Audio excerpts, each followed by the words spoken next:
आमर प्रतिटी सकाळ किछि नुआ शक्ति स्वप्न संभावना नहीं आसी थाए। आ जदि आमे सेई दिन न बुझी परिबा एमिति प्रत्येकटी सकाळ आसीबो चली जीवो आमे बुझी परिबानी।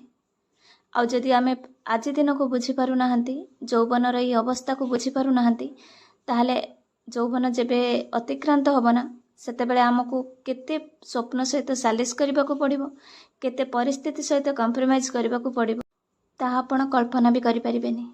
हेलो डियर, मो स्मिता। चलंतु 2 मिनिट रे जीवन विषय किसी कथा हवा। दुनिया रे ना 2 प्रकार मनुष्य थांती, जो माने जो परिस्थिति रे थांती ता सहित सालिश करी बंची जांती।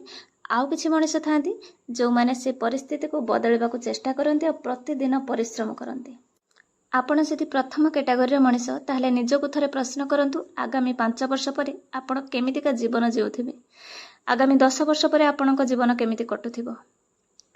मनीष जन्म होइचंती समस्ते आमे दिने ना दिने मरिबा, मृत्यु तो निश्चित, किंतु से मृत्यु बेलको आमे जेमिति अभिशप्त मृत्युटी हमको न आसु, मनरे एया न आसु जे काश समय थिला मु एटा करि पारलेनी। आ जदि आपण द्वितीय कैटेगरी मनीष ताहले आपण जेतिके परिश्रम करूचंती तार आउरी 2 गुणा 3 गुणा जेते गुणा आपण बढ़ाई पारिबे आपणकर स्ट्रेंथ अनुसार सेतिके पर्यंत ही आपण परिश्रम करंतु। आपण माने जानिचंती मु एबे बिजनेस करूचे, 2 वर्ष इटा हे जिवो मोर बिजनेस करबा को, बिजनेस भी बहुत भलो चलीचे, किंतु ता परे भी कोठी ना कोठी मते अध्यापिका हबार स्वप्नटा आज जाय भी मो भितरे बंचिचे। सेति एते सब घर मो पुओ ता सहित सब किछि को मैनेज करबा परे, बिजनेस को मैनेज करबा परे, आ बिजनेस गोटे होचे एमिति जंग आ एमिति गोटे पोको सेटा 24 घंटा माइंड रे चली थाए, मार्केट को स्टडी करिया को पड़ु थाए। ता परे भी मो किछि समय काढी की पढिबारे समय दे।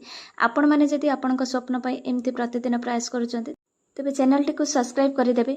मो माने जे युवकर माने नुह, युवकर अर्थ नुह जे स्वप्न को मारिबा, युवकर अन्य एक अर्थ होची स्वप्न रे जीवा आ खूब परिश्रम करबा।